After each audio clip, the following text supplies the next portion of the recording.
Teman-teman, pernah nggak kita ngerasa kita sudah berdoa sedemikian rupa, tetapi seolah-olah doa-doa yang kita panjatkan seperti yang tidak pernah didengar oleh Tuhan.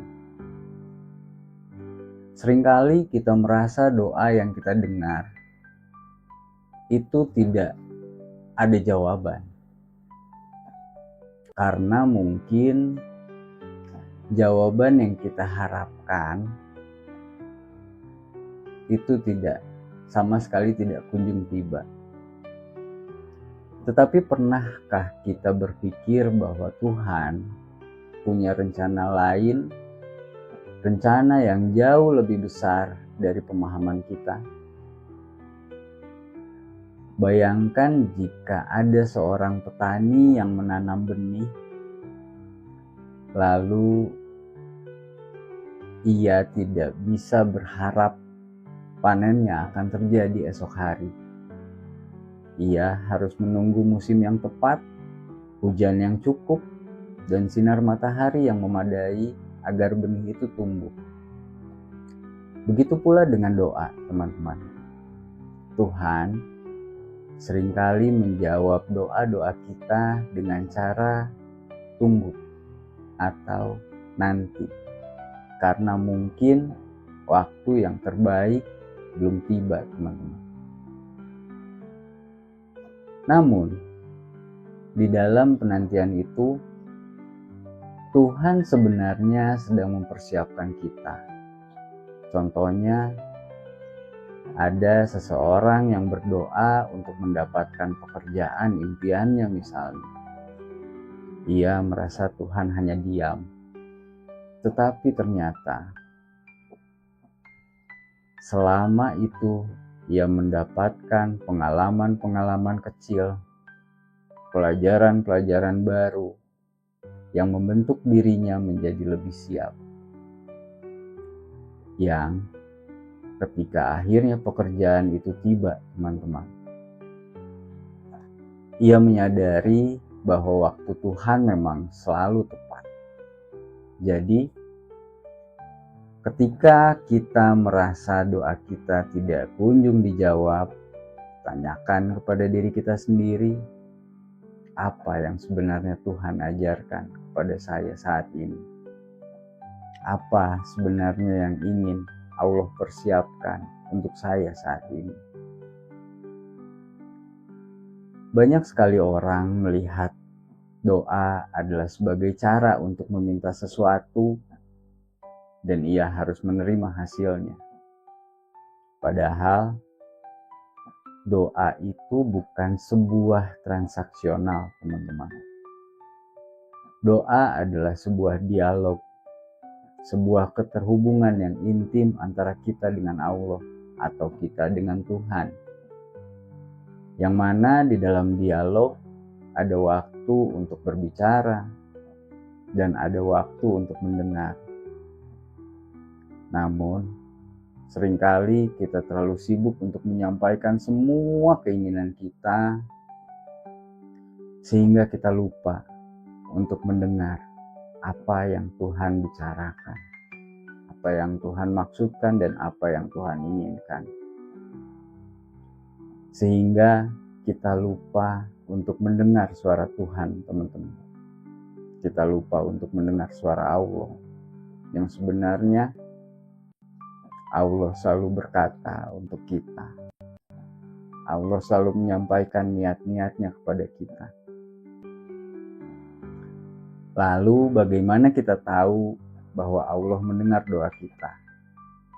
Salah satu caranya adalah dengan merenungkan kembali doa-doa yang kita panjatkan, teman-teman. Karena terkadang kita lupa bahwa Allah sudah menjawab, tetapi kita terlalu fokus kepada apa yang kita minta. Mungkin hal itu kepada permintaan-permintaan kita yang lain. Mulailah kita berbicara kepada Allah dengan rasa bersyukur dan kepercayaan, teman-teman. dengarkan hati kita di dalam keheningan, karena seringkali jawaban Allah datang di dalam kedamaian yang tak terkatakan. Saya selalu bilang gini teman-teman, bahasa Allah itu adalah bahasa rasa. Jadi di dalam setiap hal apapun yang kita rasakan, itu adalah bukti hadirnya Allah untuk kita.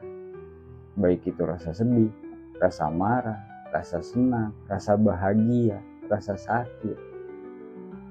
Itu adalah bukti bahwa Allah itu hadir untuk kita teman-teman. Allah ada di samping kita, bahkan Allah itu lebih dekat daripada urat leher kita. Karena vibrasinya Allah selalu kita rasakan. Dan Allah itu hadir untuk kita.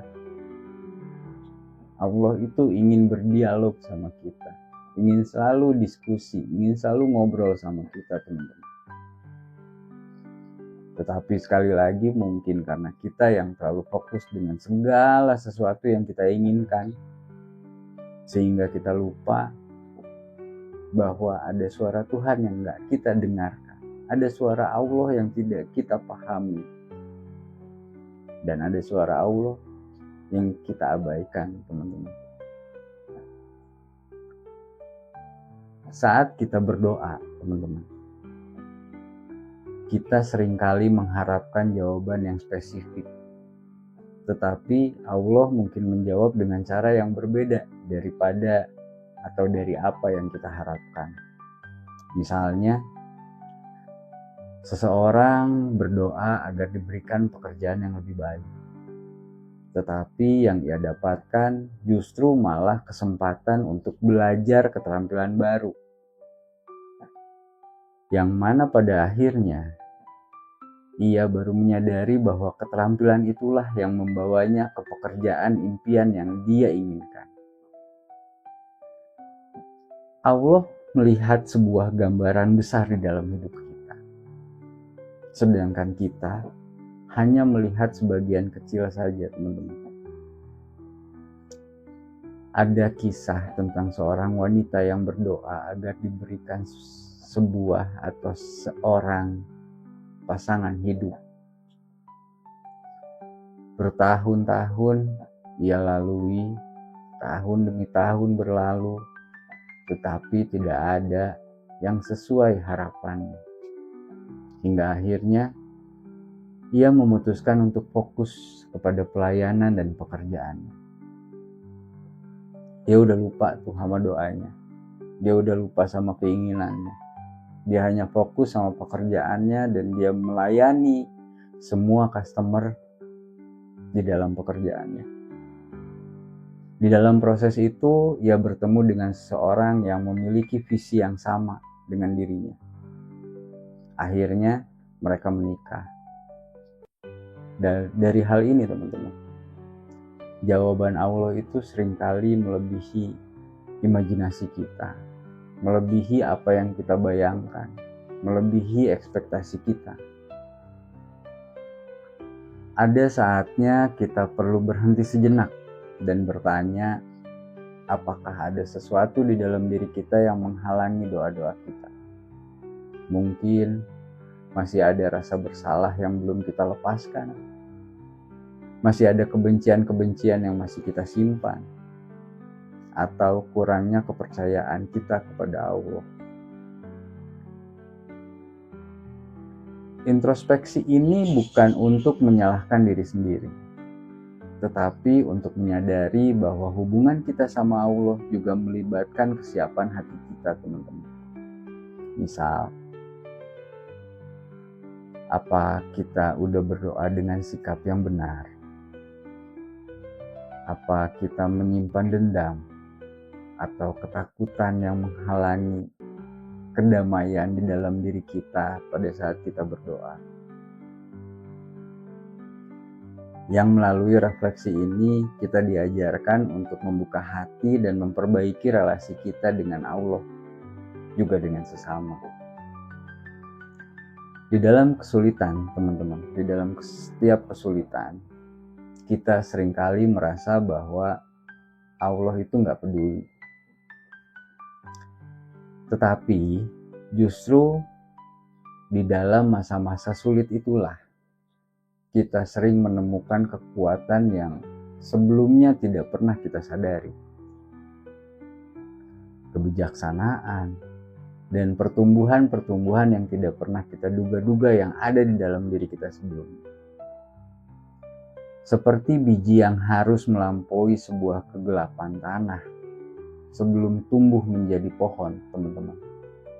Begitu pula kita seringkali harus melalui masa-masa sulit untuk mencapai potensi terbaik dari diri kita. Banyak sekali kisah-kisah inspiratif datang dari seorang atlet yang mengalami cedera berat misalnya. Di dalam masa pemulihan, ia merasa putus asa dan berpikir bahwa mimpi dan dunianya tuh sudah hancur. Tetapi di tengah penderitaan itu, ia justru memutuskan untuk menggeluti sesuatu yang baru. Dan bahkan dari hal itu ia menemukan minat baru, misalnya dari yang tadinya dia menjadi seorang atlet, sekarang dia menjadi seorang pelatih untuk orang lain. Yang mana hari ini ia menjadi pelatih sukses yang menginspirasi banyak orang. Itulah sebuah penderitaan, teman-teman, yang jika kita pandang dengan iman, seringkali hal ini menjadi pintu panggilan baru yang luar biasa. Ketika kita merasa doa kita tidak didengar sama Allah, kita akan cenderung untuk menarik diri kita dan merasa sendirian. Padahal berbagi perasaan dengan orang yang kita percaya itu bisa sangat membantu kita, teman-teman. Karena Allah seringkali bekerja melalui orang-orang yang ada di sekitar kita. Ketika kita berbicara sama teman, keluarga, komunitas,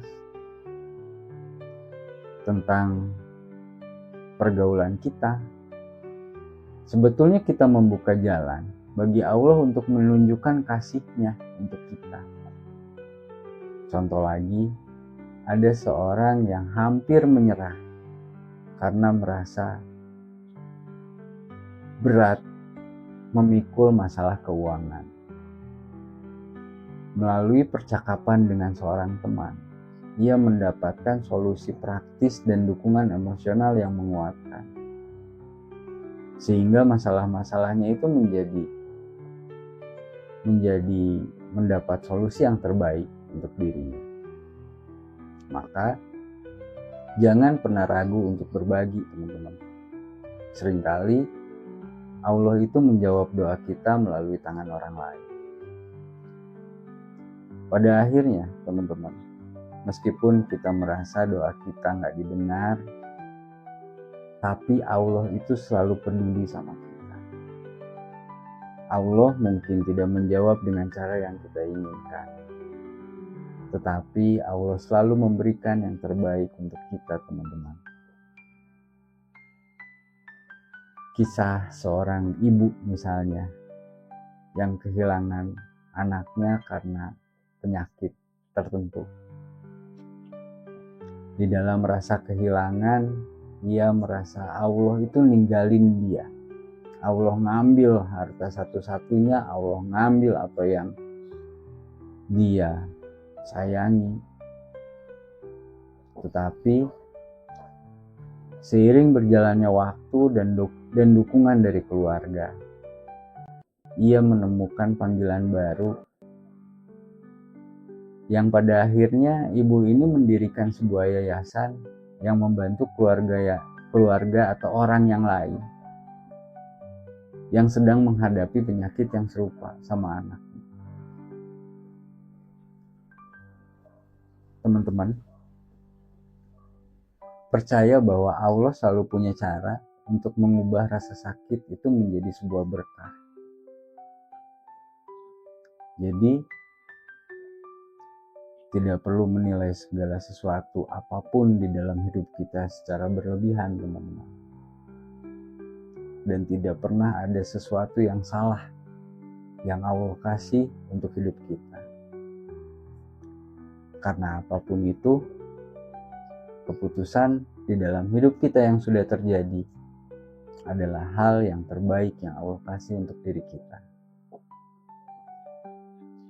Terima kasih sudah menemani saya hingga akhir video ini, teman-teman. Saya harap pembahasan ini bisa memberikan teman-teman semua kekuatan, inspirasi, dan pengharapan baru. Jika teman-teman merasa video ini ada manfaatnya, jangan lupa untuk like, subscribe, dan share ke teman-teman semua yang mungkin membutuhkan pesan dari video ini. Mari kita sama-sama sebarkan kebaikan. Sampai jumpa di video berikutnya.